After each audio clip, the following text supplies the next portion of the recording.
అసలు ఏమిటి cervical cancer అనే దాని మీద మరోసారి దేశవ్యాప్తంగా చర్చ మొదలైంది. మహిళలు ఎందుకు దీని గురించి అంతగా ఆందోళన చెందుతున్నారు, దీనికి సరైన ట్రీట్మెంట్ ఉందా, నివారణ ఉపాయాలు ఏమిటి అనే దాని గురించి మనతో మాట్లాడేందుకు ప్రముఖ వైద్యులు డాక్టర్ విజయశేఖర్ గారు మనతో ఉన్నారు. నెలసరిలో లేనప్పుడు, నెలసరి సమయం కానప్పుడు, భర్త భార్య సంయోగంలో ఉన్నప్పుడు రక్తపు జీర రక్తపు చిన్న మచ్చ గడిపిన పురుషాంగం మీద కానీ ఇంటర్ కోర్స్ కలిసిన తర్వాత చిన్న రక్తంలా వచ్చిందంటే ఫస్ట్ గుర్తించాల్సింది క్యాన్సర్.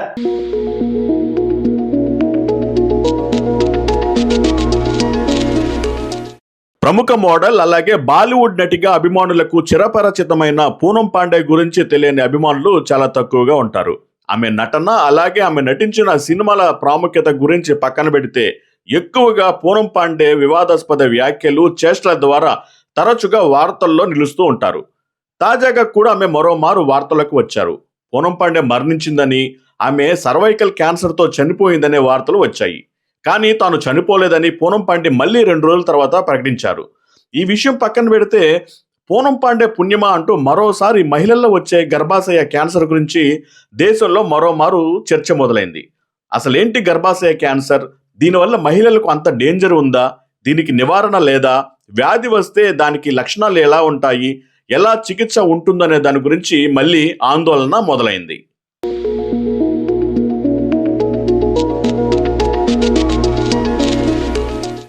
అసలు ఏమిటి సర్వైకల్ క్యాన్సర్ అనే దాని మీద మరోసారి దేశవ్యాప్తంగా చర్చ మొదలైంది. అసలు ఏమిటి గర్భాశయ క్యాన్సర్ అనేది, మహిళలు ఎందుకు దీని గురించి అంతగా ఆందోళన చెందుతున్నారు, దీనికి సరైన ట్రీట్మెంట్ ఉందా, నివారణ ఉపాయాలు ఏమిటి అనే దాని గురించి మనతో మాట్లాడేందుకు ప్రముఖ వైద్యులు డాక్టర్ విజయశేఖర్ గారు మనతో ఉన్నారు. నమస్తే డాక్టర్ గారు.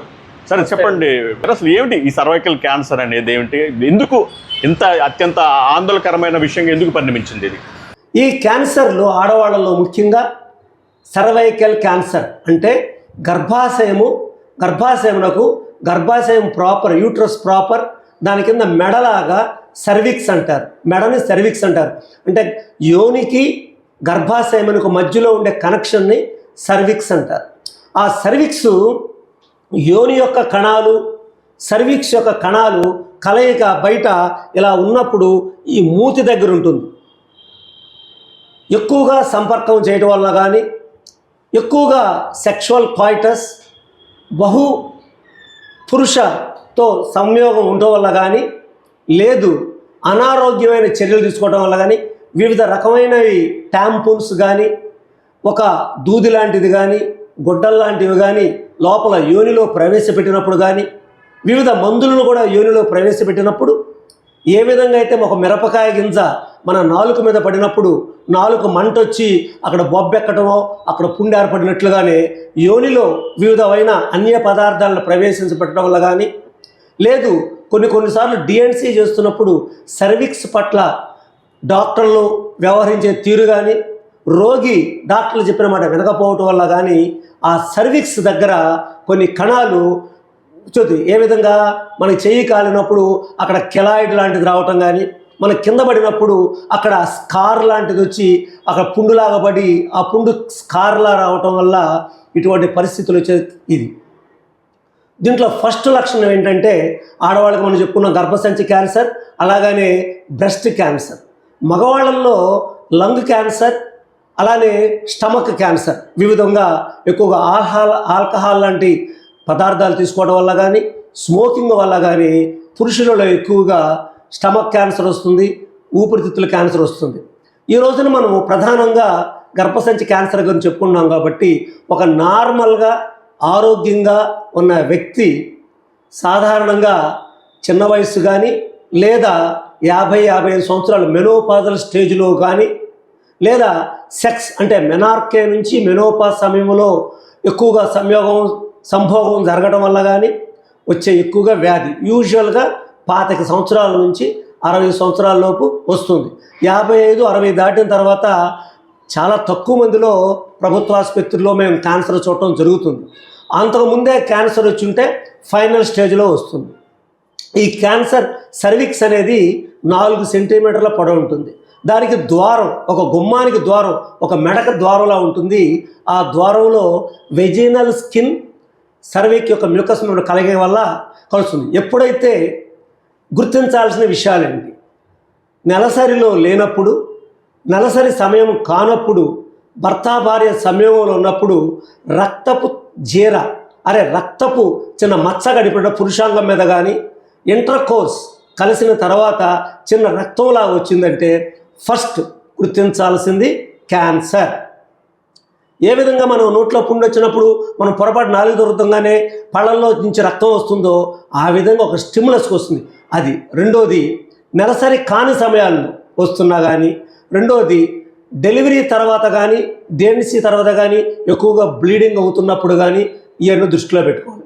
తర్వాత మూడోది భర్త భార్య కలిసినప్పుడు కాకుండా, నెలసరి సమయాలు కాకుండా మధ్య మధ్యలో కూడా బ్లీడింగ్ అవుతుంది, టచ్ ఆన్ బ్లీడింగ్ అంటాం. డాక్టర్ గారు పరీక్ష చేయడానికి గ్లౌస్తో ఫింగర్ ఏలు పెట్టినప్పుడు ఆ ఏలు చివర రక్తం అంటుతుంది అంటే, మళ్ళీ చెబుతున్నాను, నెలసరిలో లేనప్పుడు అది ఫస్ట్ ఫండమెంటల్ సిమ్టమ్. అక్కడ నుంచి క్రమేణా బరువు తగ్గటం, రాత్రులు జ్వరం వచ్చినట్లు ఉండటం, నీరసించటం, ఆకలి తగ్గటం, ఇటువంటి లక్షణాలు వచ్చినప్పుడు సాధారణంగా మన హిందూ ధర్మంలో మన భారత స్త్రీలు ఇది గర్భసంచిది కాదనుకొని ఏ టీబీ వచ్చిందా లేకపోతే ఇంకేదైనా ఎక్స్రేసి ఎక్స్రేస్ తీసుకోవటం ఉంటుంది.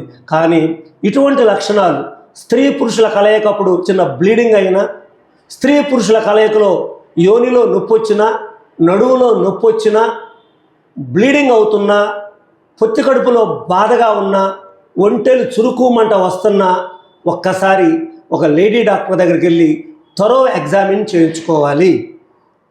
ఎగ్జామిన్ చేయించుకున్న తర్వాత ఈ సర్వైకల్ క్యాన్సర్ లేదు అనుకుంటాకి మనం కొన్ని టెస్టులు చేస్తాం. ప్యాప్ స్మియర్ అంటారు దాన్ని, Pap smear, PAP Pap smear.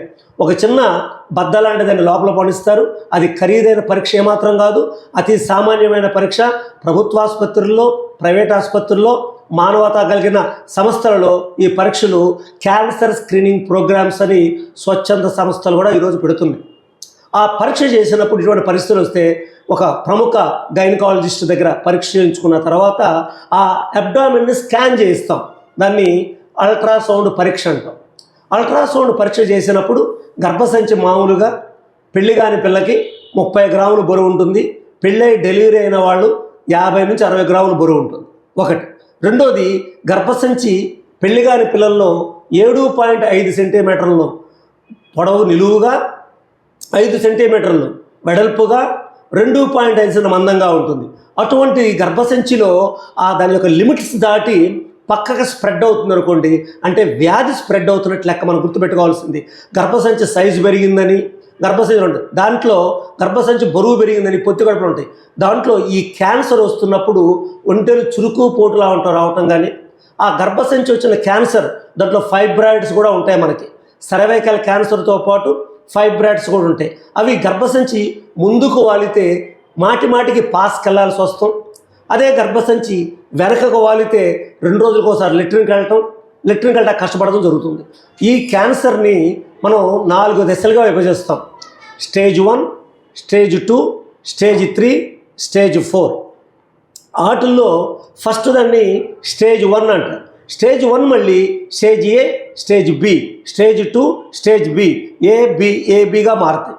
ఇక లాస్ట్ది స్టేజ్ 4 అనేది ఇక ప్రాణాంతకమైనది, రోజుల నెలల అని చెప్పేది. అది క్యాన్సర్ వల్ల కాదు, ఆ క్యాన్సర్ పుట్టగొడుగులా పెరిగి ఒక రోడ్డుని ట్రాఫిక్ని జామ్ చేయటం వల్ల ఆ రోడ్డు మీద వెళ్ళే వెహికల్స్ అయిపోతాయి. ఉదాహరణకి అదే క్యాన్సర్ గొంతులో వచ్చిందనుకోండి, మాట రాదు, గాలి పీల్చుకుని ట్రేకియా గొట్టం మూసుకుపోవడం వల్ల మనిషి మరణిస్తాడు. అదే క్యాన్సర్ అన్నవాహిక యూసోఫాగస్లో వచ్చిందనుకోండి, అంట్లోకి అన్నం ముద్ద దిగదు.